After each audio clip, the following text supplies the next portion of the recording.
Oh, you're brushing your head. You're massaging your head.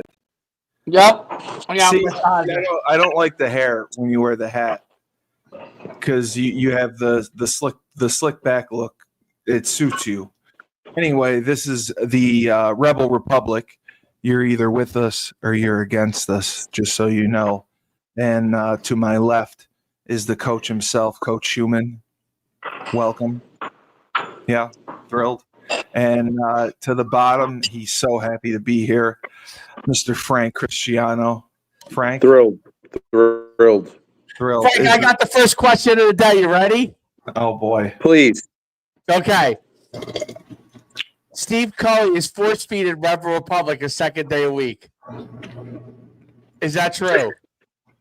No. I thought it was a good show because it's one of our popular shows that we could do. It entertains people. It gets very good ratings. It gets good viewership. Why wouldn't you do it? Why wouldn't you bring out the big guns? That's all I was saying. Fictional ratings? No, I mean we the viewership we get is very good for Rebel Republic. I was just trying to think pragmatically, and it got our first download on Megaphone. Yeah. Well, yeah. I don't know how to get the other. If there's anybody out there, by the way, who knows how to use Megaphone properly, DM me. Yeah, we understand it. We definitely do not understand it. Did you look through it and you were like, "What is this?" Well, no, I learned how to put the podcast on, but I don't. That's easy. I don't know where they're downloaded from.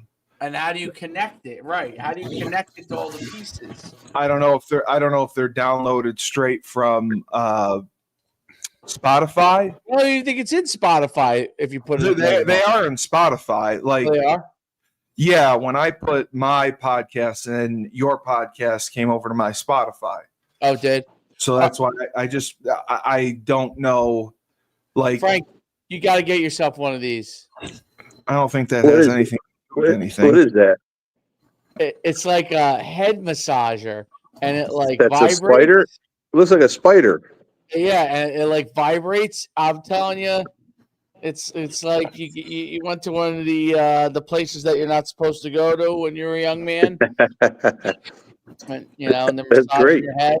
Oh man, my goodness! Frank would never go to one of those places. He was just too good. No interest. I would put that. I would actually. I hate to admit it. I try it in another place first. I think it'd have a good fit there. You tried the transgender massage parlor?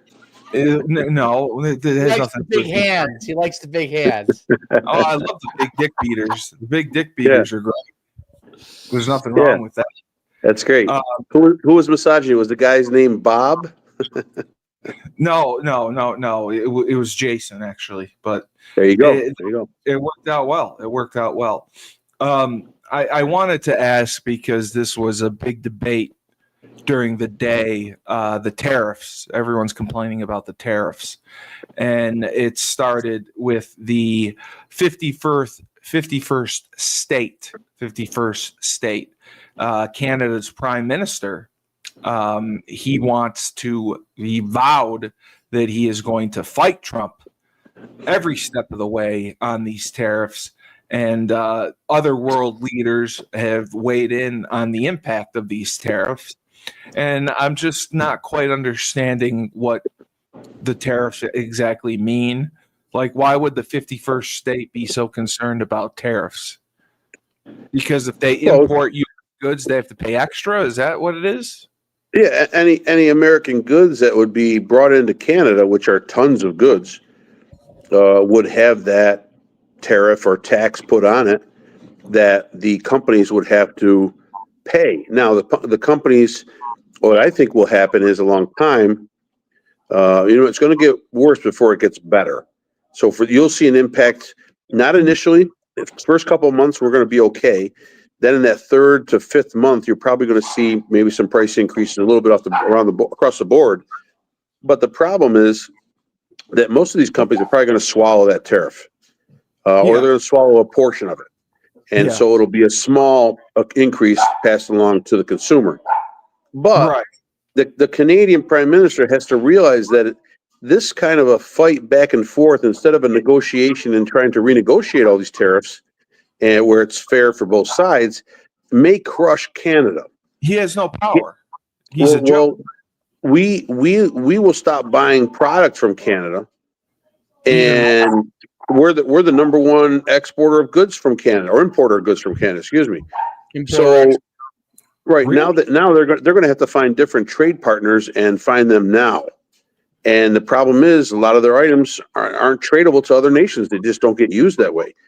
So they may be stuck with a lot of product that they can't sell. And the way the Canadian economy is right now, with such high taxes, such poor housing conditions as far as availability and costs, and also their devalued dollar. I mean, basically, it's 65 cents to our dollar is 65 cents Canadian, or excuse me, the Canadian dollar 65 cents US. Yeah. So there's such a devalued economy. Their income level isn't high enough to afford what pricing will be in Canada on many items. They can buy Canadian all they want. The Canadian products are going to cost more. Right.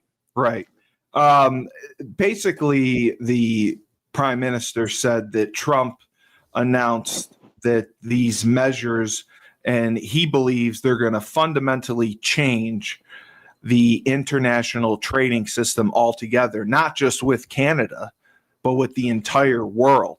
It's going to affect everyone, and it's going to cause a major deficiency in how countries work together and how countries trade, importing, exporting, all those operations, and it's going to go to hell in a handbasket very soon. Dave? No, I don't think that's going to happen, Steve. No, not at all. And I apologize, Dave. If you look at the statistical sheets right now, at what was presented today, you have the more developed nations are trading. Most of them are trading on a fair level with the United States, 10% to a reciprocal 10%.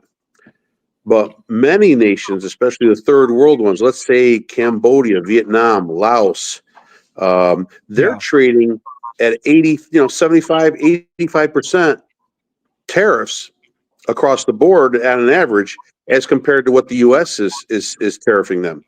So the reason is they want to protect their countries from their citizens buying U.S. goods, but they want to ship out all the cheap shit that they make to the rest of the world, including the U.S.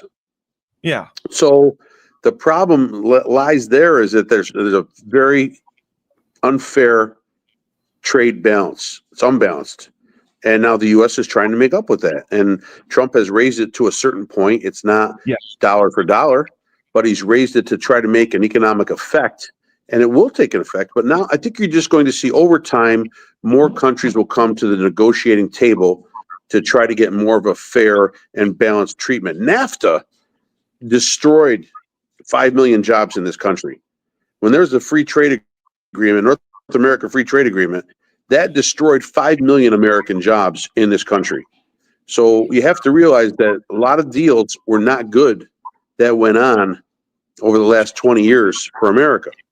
This deal here and what's being set as the precedent, it will take time, but it makes total sense. Dave, are tariffs something that will increase from year to year, or is it something that could be in place now and stay steady throughout the next 5 years? What are the expectations of these tariffs? I don't know what the expectations are of the tariffs, but I do know that they could vary based off of how the relationship with that country is. Meaning, if it becomes more reciprocal and from a trade standpoint, they could vary. If they don't change, then it won't change. So oh wow, it could. We're trying to get a trade balance here, That's what Trump's trying to do. Some level of trade balance, and then maybe in the long run get it in our favor. But at least right now, try to get a trade balance. And right now, we don't have that. Canada, Yeah. it's a nice country. Yeah. But when they make threats, it's kind of ridiculous. Yeah. It's like a mouse. They have no army. They have no. They're useless. You know, they're really not. They're enabled to exist because we allowed them to exist. Yes. We can invade and bomb the hell out of them right now if we wanted to, which we would never do. But yeah, I mean, it's like, I just don't think that.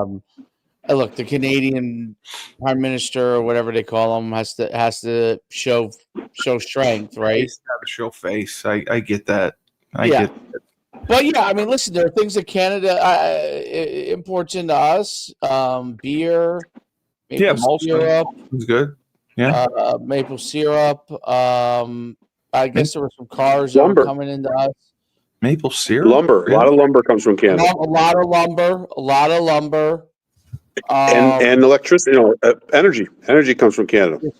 Right, probably from the pipeline, right? The Alaskan pipeline. That electricity. Yep. A lot of electricity. Like that's why New York, Vermont, New Hampshire, with the tariffs in place now, the expectation is that utility costs will rise in the northeast section part of the country. Or they'll have to bring in energy from other areas of the U.S. To the northeast. So that there's a lot of questions that have to be worked out, and it needs to evolve. But people have to realize. I mean, look at what Trump said today. Right now, today, if you buy a U.S. car, any of the interest you pay on your mortgage of the car is deductible. Right. You can deduct all of that now. So there are going to be advantages to buy U.S. If you buy American, you'll have, and so that'll buffer us for a point. And it's also bringing over tons of international companies and national companies, forcing them to bring their factories back and to start producing their items in the United States, because they will have zero tariffs if they produce the product in the U.S. It's you got to realize back in 1900, the United States didn't have a taxing system. There was no IRS. There were no taxes. The way the country progressed and funded itself was through tariffs and tariffs only. And World War I came around, and all of a sudden they put in a tax and created a tax system to collect funds for wars. And once you find the spigot of money, you never turn that spigot off. No. But the master plan of Trump is to possibly impose enough tariffs and collect enough money from around the world if they're not going to play fair, and eliminate the tax system in this country. Yeah. I that's would be a crazy way to go, but if it has to be done, it has to be done. Dave, I wanted to bring this up because it's something I know that you're passionate about. There was a female fencer who opened up on refusing to face a transgender opponent, and she accepted punishment and backlash as a result. Stephanie Turner took her mask off and got on a knee in front of her transgender opponent ahead of a bout at the Cherry Blossom Open in Maryland over the weekend. She's 31, which also amazes me. I didn't know there were 31-year-old fencers. Made the decision not to compete against trans athlete Redmond Sullivan. And Turner also wanted to make sure her refusal was caught on video for the world to see. She was making a statement. She was taking a stand. No more transgenders. I refuse to compete against them. Dave, what do you think about this? That she took a stand, and she's a 31-year-old fencer, and she was not going to give Redmond the day. Good for her. Enough of these trans men trying. I mean, I can't believe that. Listen, more women need to be adamant about, and they slowly are, about the fact that they don't want to go against trans men athletes or trans former men or whatever you want to call it. They're afraid they're going to be labeled bigots and it's going to hurt them in the job world, and that's why they've been as silent and as less active as they've been. I mean, if I was to start a trans football team, I'd want Steve Cully at guard for me. Really? That's good. That's good. It's a good call. You'd have to change your name to Amanda Cully. Amanda Cully, get in there. We could do that. Well, it goes back to the Leah Thomas thing when she swung at Penn.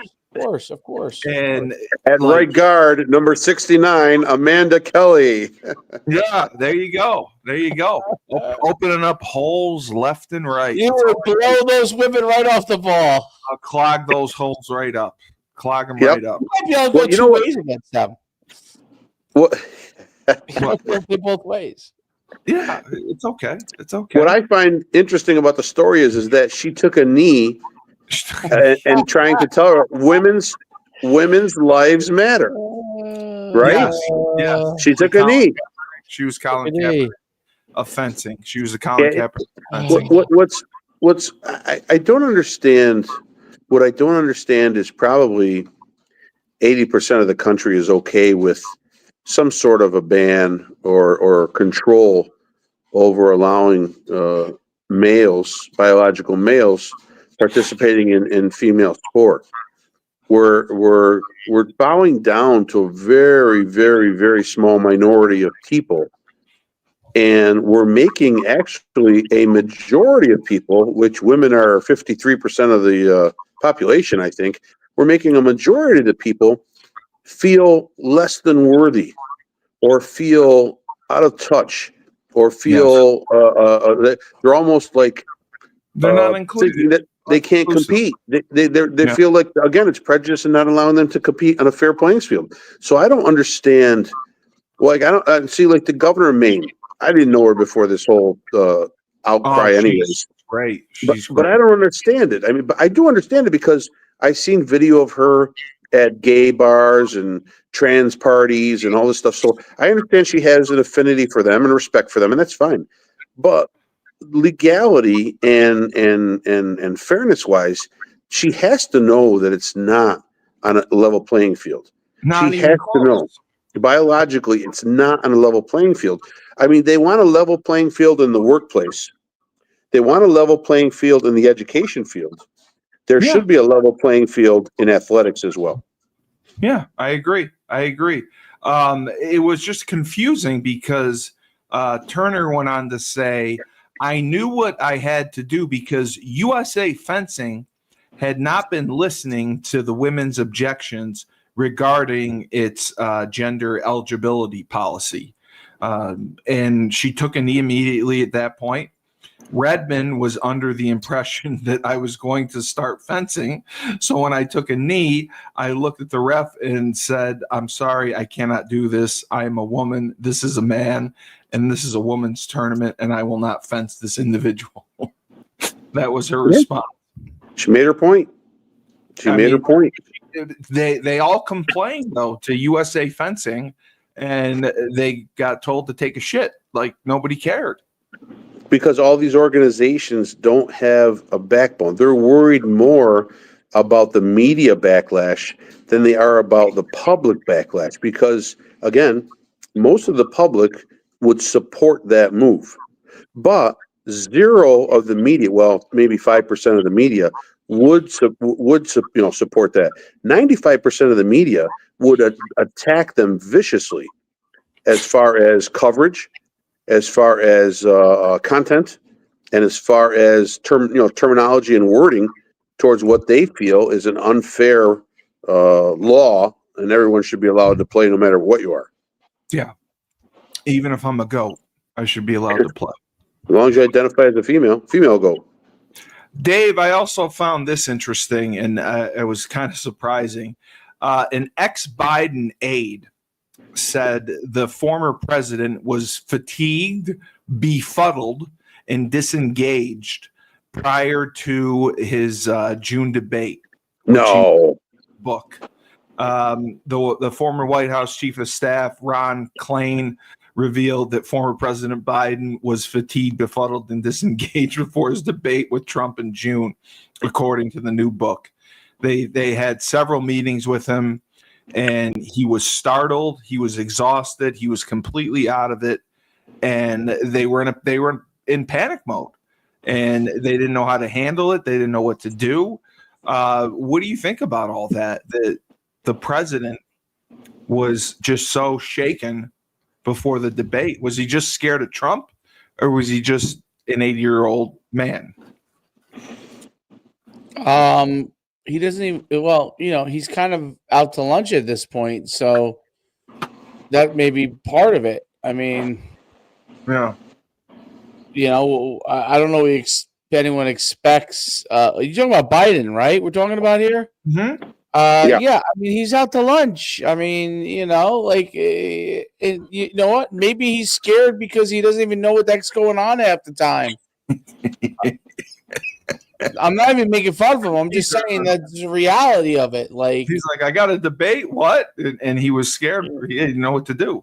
Well, yeah. I mean, if someone has dementia or starting to have early stages of it, at that age, could happen. If that indeed is actually happening, yeah, you do get scared if you're going to be put into situations. I mean, that's the part that's so mind-blowing about it. I mean, not that they picked the better candidate to run against him. He might have been a better candidate than her without even having his wits about him. So, right. But yeah, I mean, listen, I'm not surprised. And by the way, I would think that Trump would be a scary person for him to have to handle because he can think on his feet. He thinks on his feet, and he can tear you to shreds in seconds. Well, you saw the report. There's a book coming out right now by someone in the know who had a lot of information inside in the Democratic happenings. Think it's this guy. He was the aide. He was a presidential aide to Biden. Yeah. So, not about Biden, but about Barack Obama. So Barack Obama vehemently talked Biden out of running. He said you can't do it. And you're the one who said that from the beginning. You said it was right. The Obamas that sat him down and did that. Right. So Obama talked him right out of it. Now Obama, after he talked him out of it, wanted to have sort of a watered down primary, a quick primary, get a couple candidates in there, bang, bang, bang, put in the 2 that he wants, 3 that he wants, and let's pick somebody right away. Nancy Pelosi didn't want that. So she was totally against the primary. So, but you have to realize Biden may have been out of it, but Biden stuck it to the entire Democratic Party by coming out and nominating Kamala Harris immediately before they could have any kind of a plan and hatch a theory on what they need to do as far as getting a new candidate to run. And Obama did not want Kamala Harris.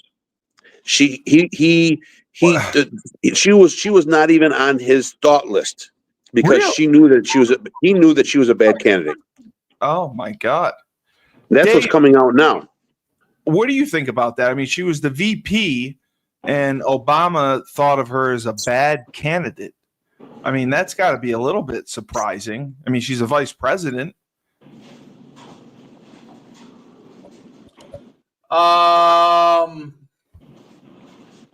Kamala was a good candidate?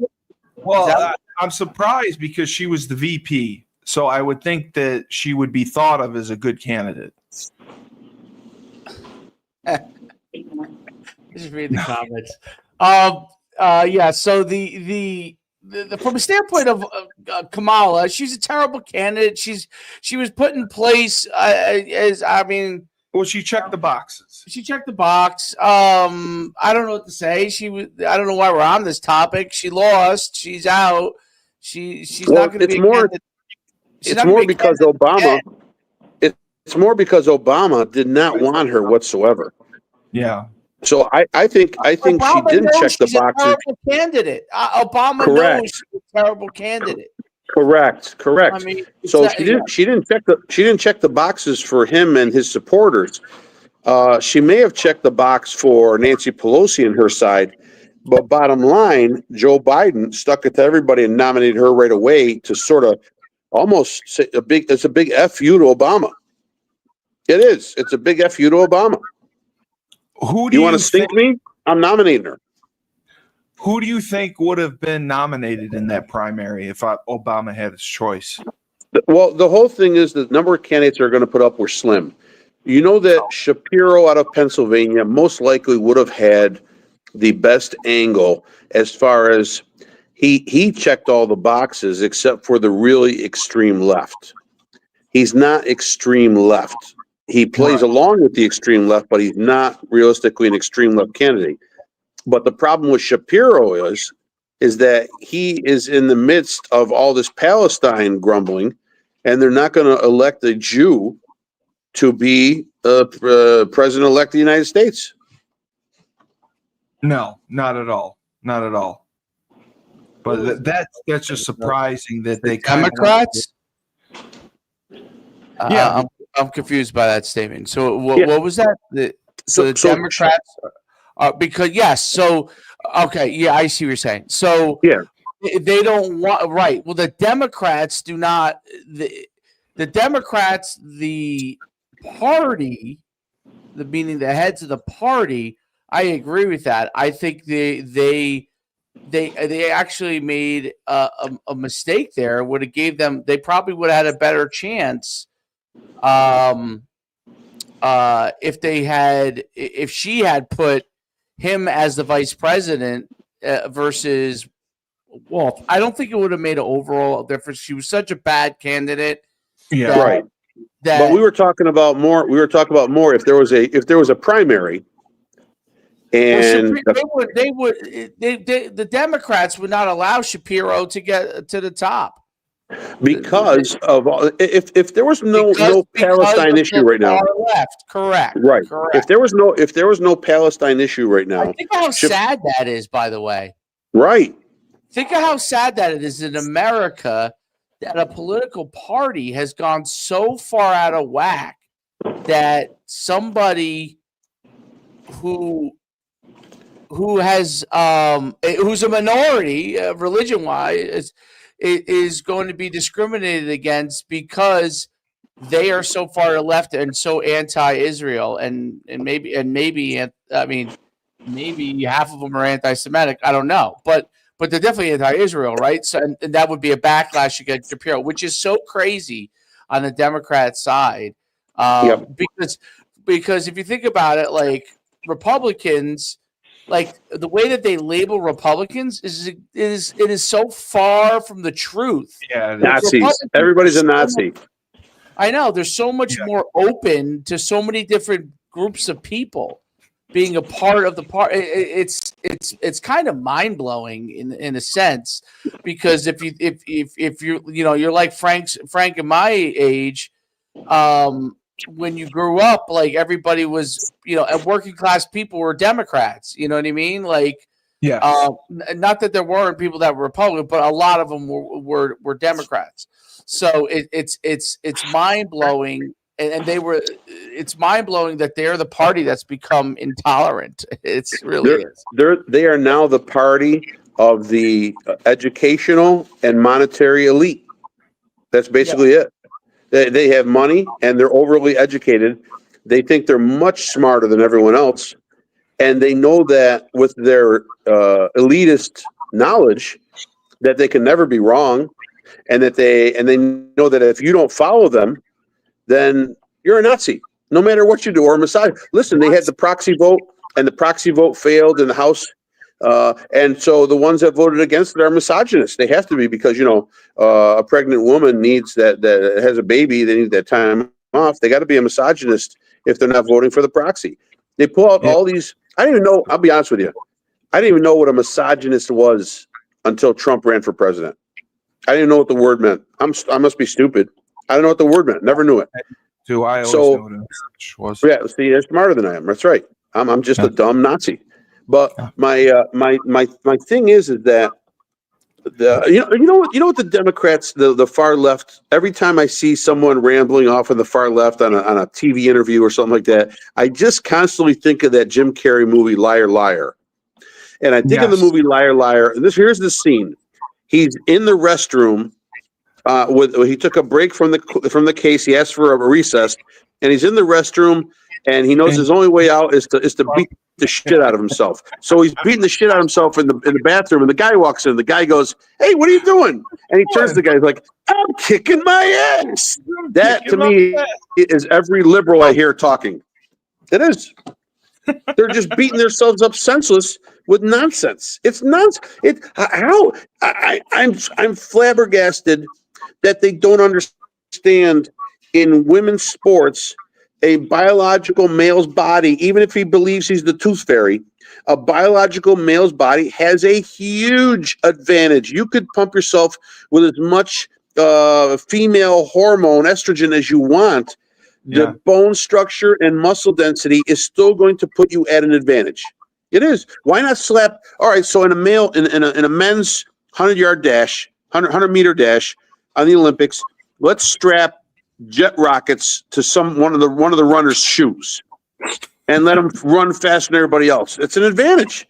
And it's the same thing here when there's a man dressed as a woman competing like that. But they constantly pity it, and they go like, we're being unfair by even thinking of this angle.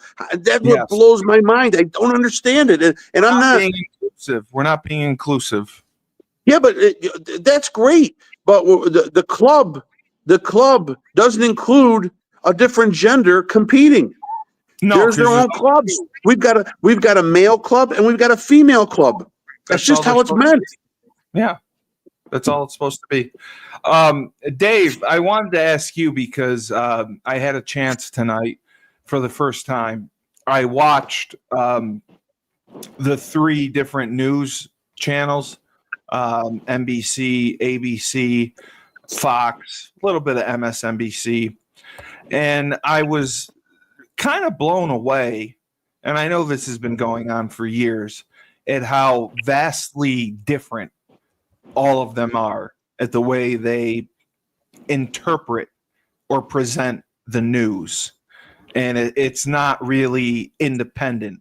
It's always slanted. It's always got an opinion base to it instead of just giving the news.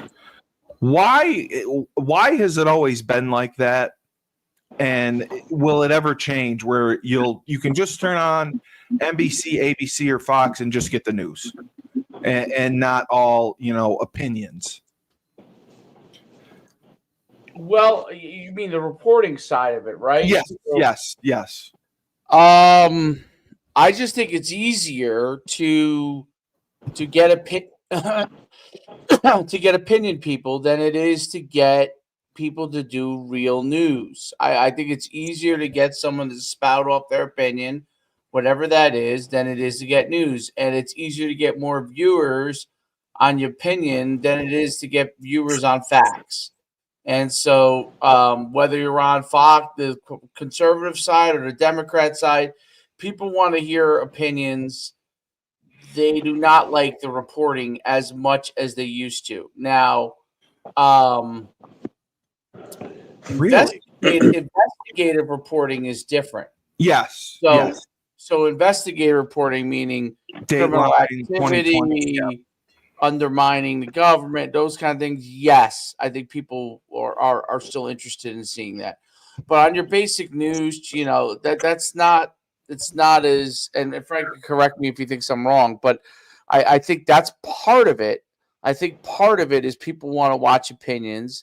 The other part of it might be that a lot of reporters are lazy and don't want to bother to go get facts and bother to spend their time, researching everything, and for one to form one opinion, to spend all that time on it. It's easier to just say, I think X, right? Like yeah. You know what I mean? It's just easier to do that. That's why it's a boomed industry. It's a lot easier to take a couple of small facts and form an opinion than it. And I'll liken it to you like this. if a guy is 6'5" and runs like a 4.5 in the 40 as a tight end, I'm gonna form the way the world is today. I'm gonna form the opinion that guy's gonna be a great NFL player, right? It's a lot harder to go find out if a 6'3", 235-pound tight end, unless he runs a fantastic 40, is going to be a great NFL player. If he runs like a 4.55, we're going to be like, oh, well, he'll be a late round draft, because that will require a lot of investigation to figure out if he's really the best guy.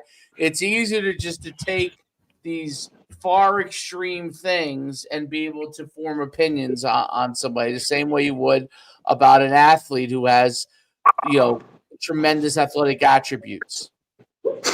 But even like David Muir and Lester Holt, I would expect them to be unbiased, and they seem very biased, and that's what's shocking me. I mean, they're the leaders. They give us the news, the nightly news. Why are they biased?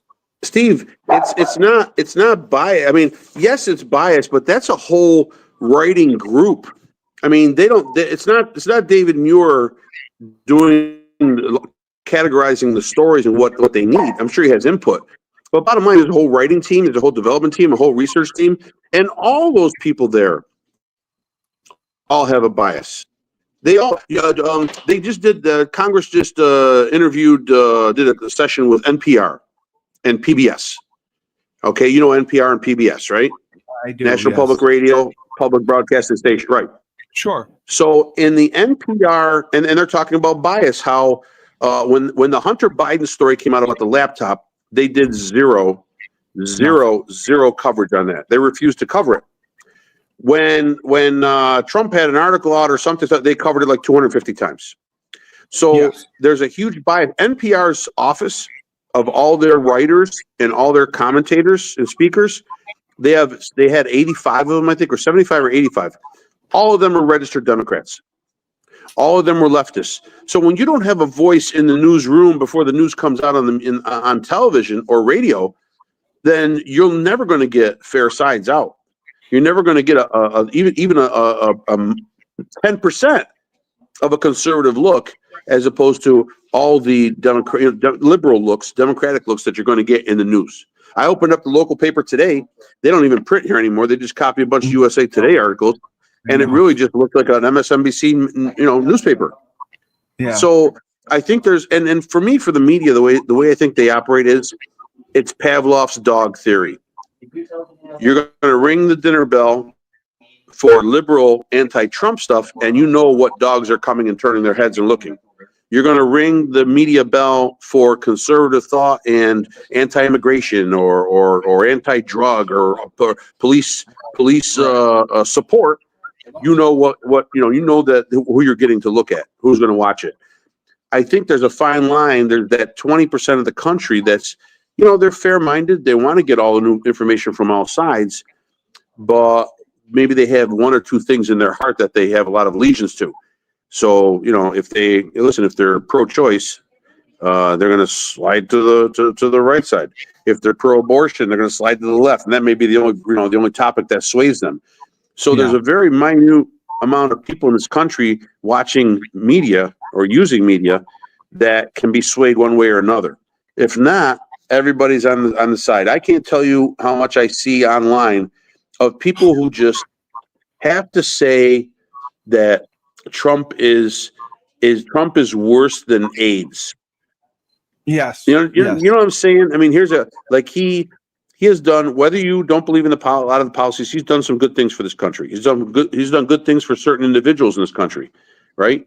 But people don't see that. Hate has overtaken every corner of this country as far as either liking or hating the president of the United States right now, and liking or hating the policies, right? So that's where we are. They keep the blinders on. I read this, and I was kind of shocked to hear it. Scholars and groups, they decided to sue the Trump administration over canceled NIH research funding. Basically, a public health Association and one of the nation's largest worker unions are suing the Trump administration over the abrupt cancellation of hundreds of research grants, arguing that the moves were arbitrary, capricious, and the federal grant process is supposed to be above politics. Dave, what do you think about that? That they sued. They sued because they want their grants. And the grant process is supposed to be above federal legislation. It's arbitrary and capricious. Who sued again? The NIH research funding. It's a public health association. The public health group, right? Yeah. And it was in, obviously, Massachusetts. Well, so they're probably claiming that they're, and I'm just thinking about it, so they're claiming they're a separate agency, right? That the federal government shouldn't be interfering with a separate agency. Is that what they're saying? Yeah, they're saying that this is completely different because it's grant money for research funding, and that should be. And where does the grant money come from? The federal government. The federal government. Right. Yeah. You see where I'm driving at, Frank, right? You see? I'm with you. Okay, so from the federal government. Who funds the federal government? We do. Yeah, the people. Yeah. It's our tax money. So I think the federal government has a right Willy Wonka. It's Willy Wonka and the Chocolate Factory. I remember Willy Wonka and the Chocolate Factory. I want an Oompa Loompa too. Yes. They all want it. It's there. Veruca. She was a Veruca Salt. That's right. Hey, how about the guy? Musk said that they're most likely going to arrest this gentleman. They found him. One guy was given 400,000 Social Security numbers. Mind blowing. One guy was given 400,000 Social Security numbers to vote. I have no. Listen, I don't know if he got money. I don't know if he got paid. I don't know if he got checks. I don't know what happened. But they found one guy has 400,000 numbers. What's he doing with them? And who's giving it to him? That's just amazing. It's right. Really amazing. So does that one guy? Is that one guy passing out Social Security numbers to illegals coming across the border? He's got to be if he's got 400,000 of them. I don't know. Well, I mean, what else? What else are you going to use? Just follow that story. That story should be there. Musk is stepping back from Doge. I know he's pulling back a lot of his duties from doing that. But I know that he did. Yes, I know that he did bring that story up, and he is saying that person should be close to arrest. They've already brought it to the Department of Justice, the FBI, and now they're investigating. But to have access to that many numbers, and again, you have to either believe what they're reporting or you don't have to believe what they're reporting. But my thing is, why would anyone report that without having something to back it up with? It's just like perfect example. When they sent those 2 plane loads of gang members and illegals to El Salvador, on the plane there was one gentleman. I think I don't know what his nationality is. He's not from El Salvador, I don't think. Another South American country, and the left was screaming that this man is innocent. This man was taken by mistake, and this is why these programs need to be shut down.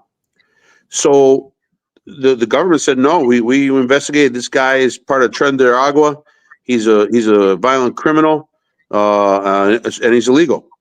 So the left said, no, he's just a really good father, and his wife is here saying she doesn't understand why he's taken out. So they do the research. So the guy in 2016 was arrested with a bunch of Transgender gang members, and he had all the tats that tied him to the gang. And he vehemently denied that he was part of the gang.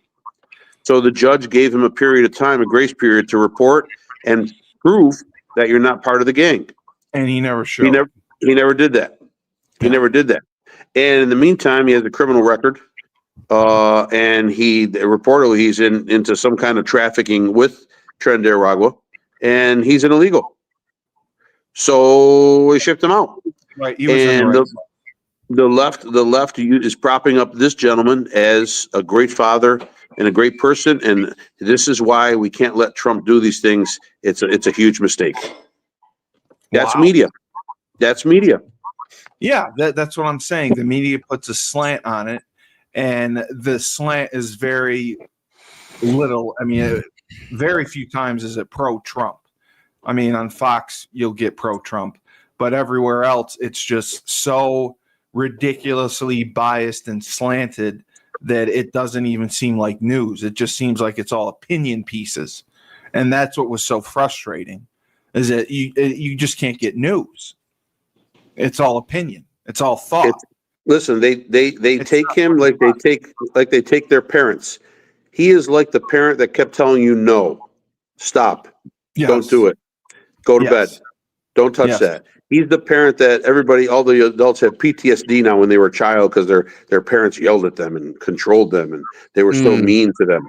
And that's why they hate him. They think right now as an adult, they feel another adult is scolding them, is telling them they can't do things because they should be able to do whatever they want. And I think that's the view. That's the view on Trump. They hate him. Wow. Dave, I just wanted to ask you before we close out here, the first, couple months of the Trump administration has been extremely polarizing, yet very positive. A lot has gotten done. A lot of executive orders have been signed.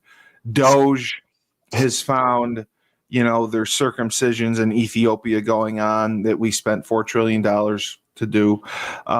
So they've made some really, really good positive movement in getting this country back on track. It's going to take time.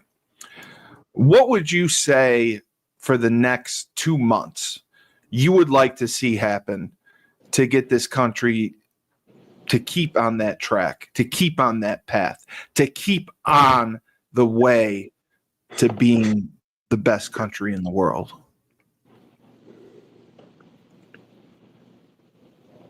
Wow. There's a lot to that. Because they asked the question. First of all, I don't know, you asked a complicated question, but I think getting government efficient is an important thing. I think deporting illegals that don't belong in this country that are causing problems is an important thing. I know they want to deport as many as they can, but deporting people. I think getting our cities under control and eliminating crime is important. I think lowering our taxes is important, and part of that is getting rid of a trade deficit. That's a step in the right direction. I believe getting rid of DEI and making sure people are judged on their merit is important. I think if we're going to give federal funding to colleges, we have to make sure that students of all walks of life are treated fairly. Otherwise, they shouldn't get a dime.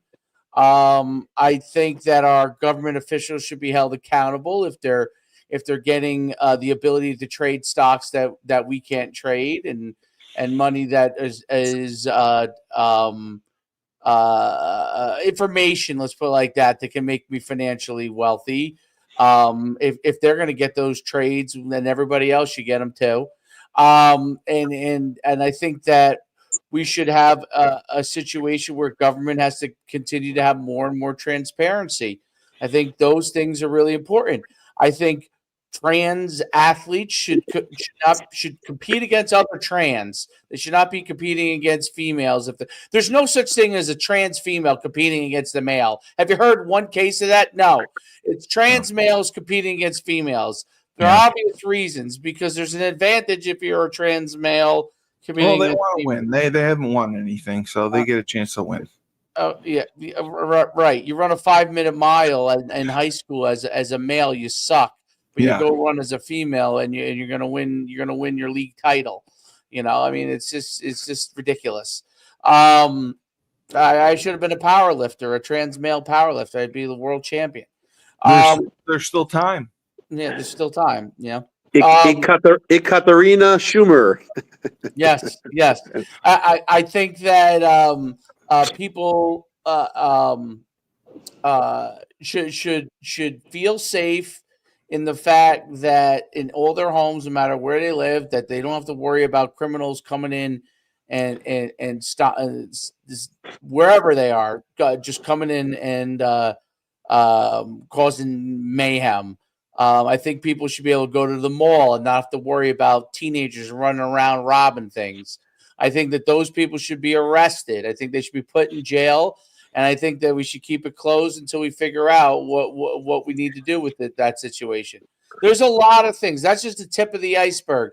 I think that we should solve Ukraine and Russia. Help solve it. Help. We can't solve it completely.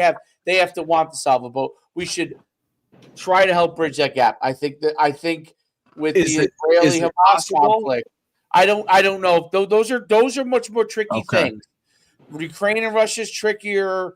When you get to world politics, there are other things that are coming into play. It's the same thing in the Israeli Palestinian conflict, which is obviously you have Hamas and other parties involved. That makes it much more tricky. It's easy for people to say, "Oh, go get a ceasefire from Netanyahu," but there are two sides to everything on both sides of it, and you have to figure out how to handle it to try to prevent future bloodshed at the same time that you're trying to deter people from doing these things again.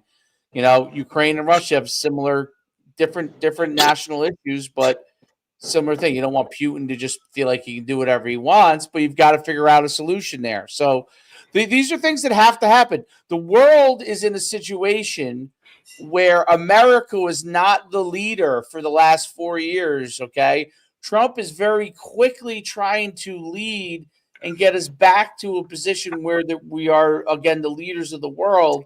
It is I'm sure he's even looking at it like this is really a challenge because the 4 years that he left combined with COVID really set us back a ton, and we have to address how we want to deal with China. How do we want to trade with China?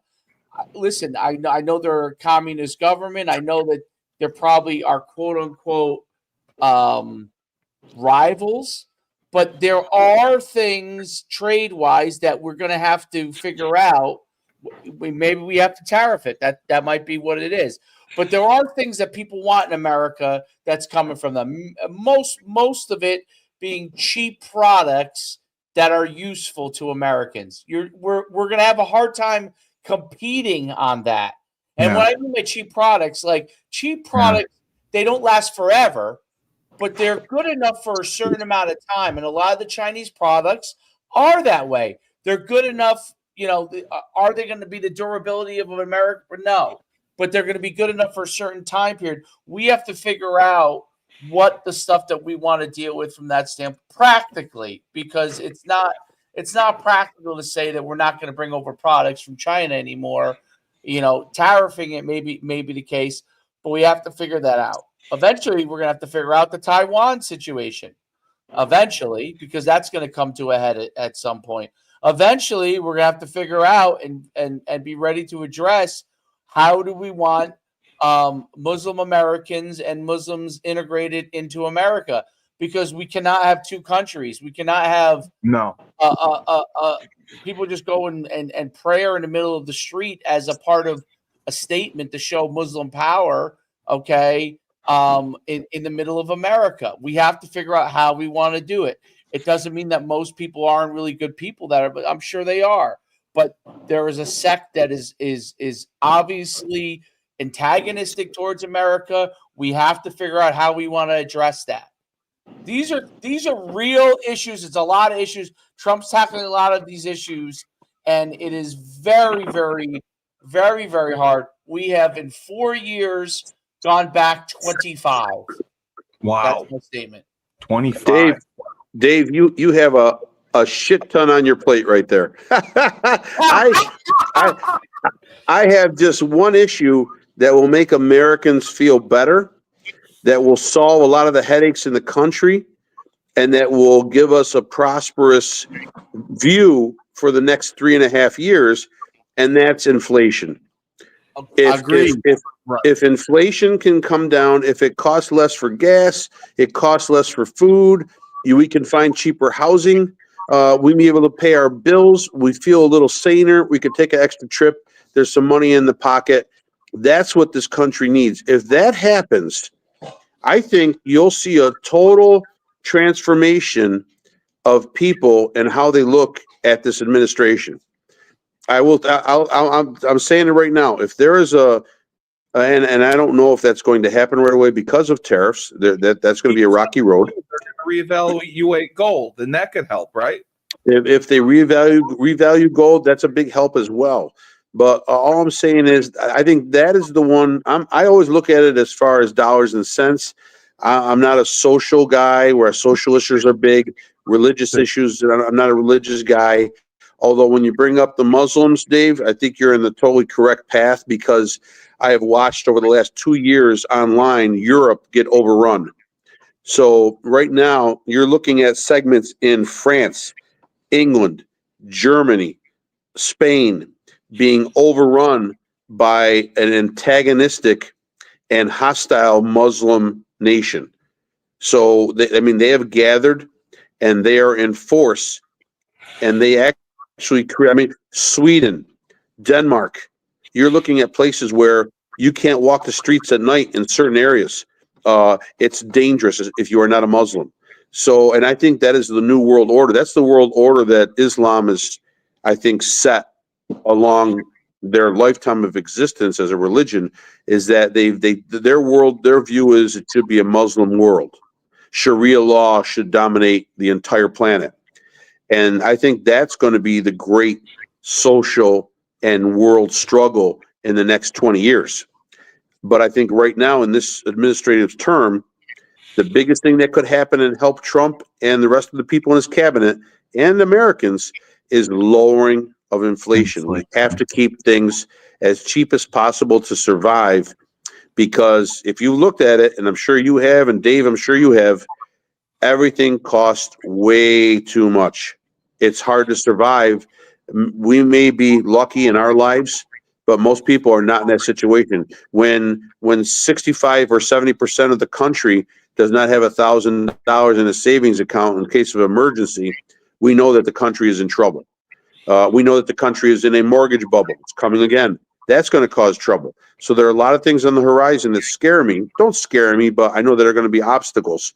If we can somehow navigate through this, and in a year's time, your gas is down 50, 60 cents, food costs are cheaper because we're producing it here in this country, and we're mass producing and shipping it out. We're not dumping it like they used to dump milk over here because of regulations. I think you're going to see a country that will flourish because there's more money in everybody's pocket. That's a great answer. Frank, my last question. What time do you think Hold Trump... on. I want to jump in. I'll save your question for a second. So I think Frank has nailed a really, really important thing, because if we don't get the economy and recover in this economy and get inflation down, that will be what people judge Trump on instead of all the other good stuff. So it's important that he does do that. And the tariff thing, though I actually agree with it. Will it raise taxes, the tariff thing? It won't raise taxes. It'll raise the prices of goods in America. Right. So, Okay. potentially. Right. And the hope is that we're raising prices to them, and they're continuing to, because we export more, and we tip the balance there. Right. But that I do think that might be the riskiest strategy of all the things he's doing. I think most of the stuff he's doing right now is kind of in line. There's some risk to it, but that might be the riskiest, only because the economy is pretty fragile because of what Biden did and the inflation's so high that strategy could be risky. Though I agree with that, it has to happen at some point.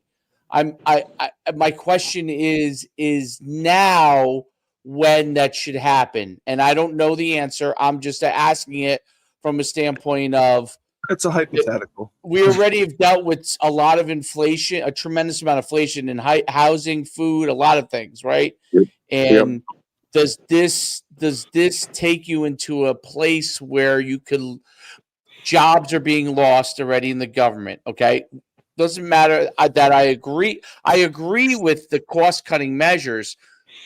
When jobs are being lost, those people are spending less money.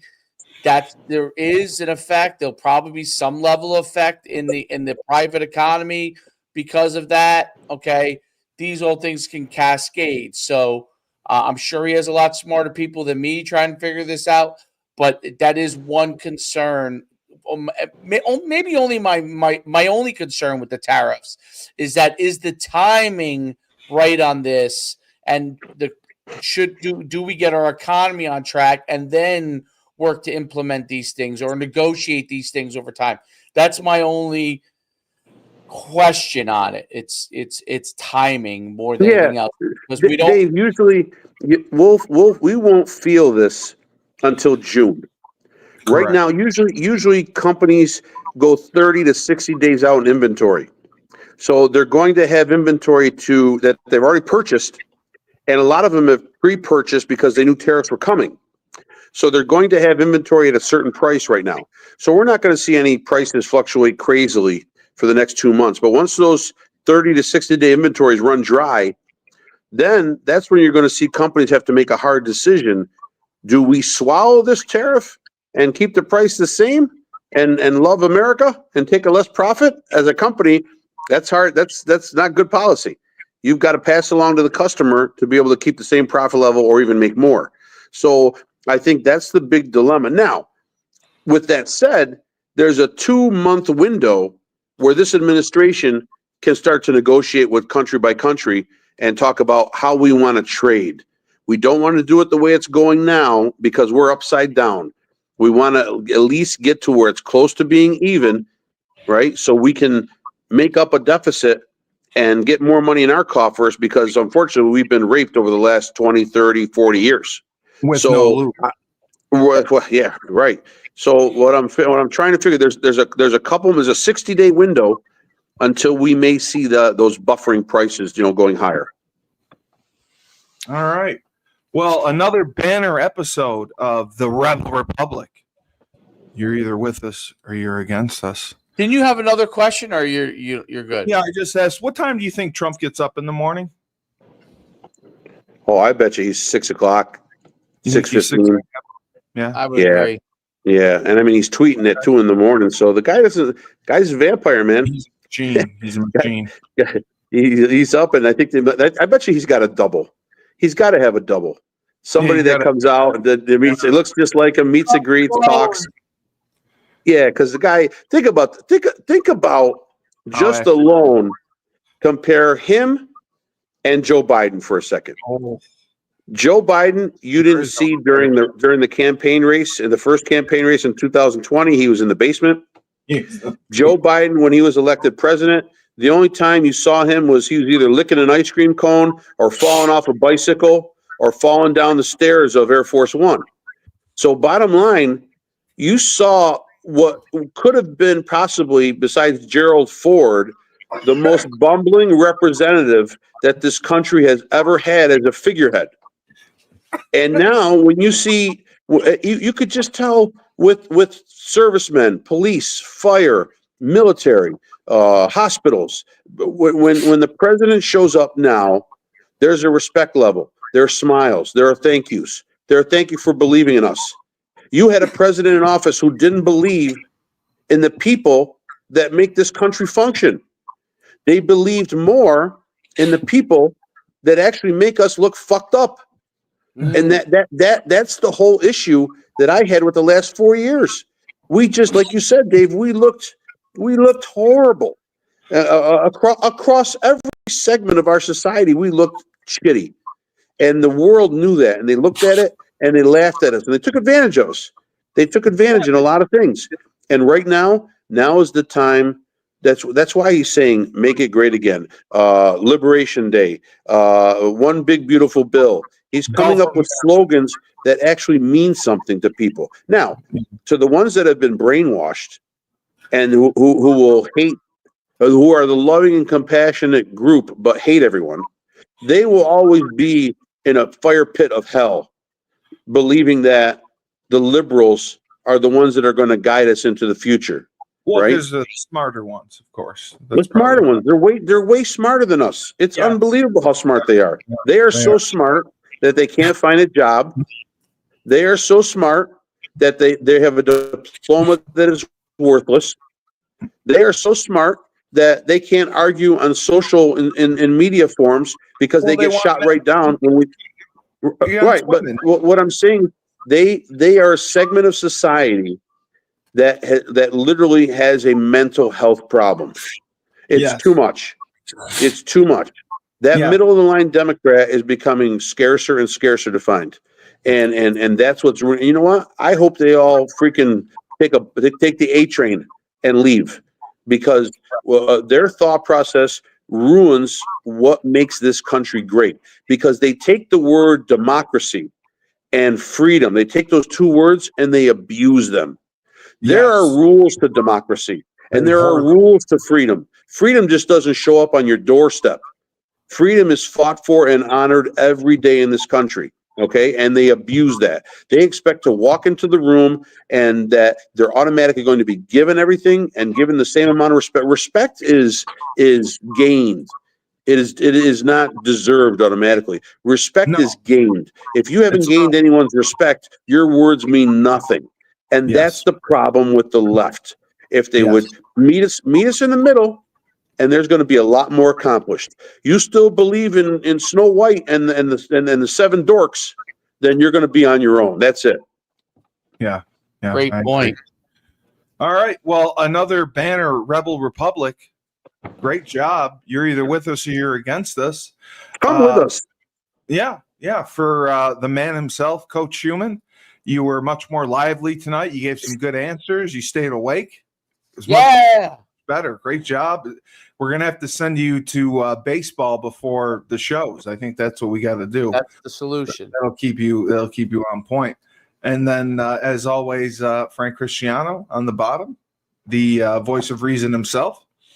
I am Steve Cully. I can't end this, but I'm the best podcast host in the universe. Remember, when life gives you lemons, don't make lemonade. Take 2 oranges, throw them back in life.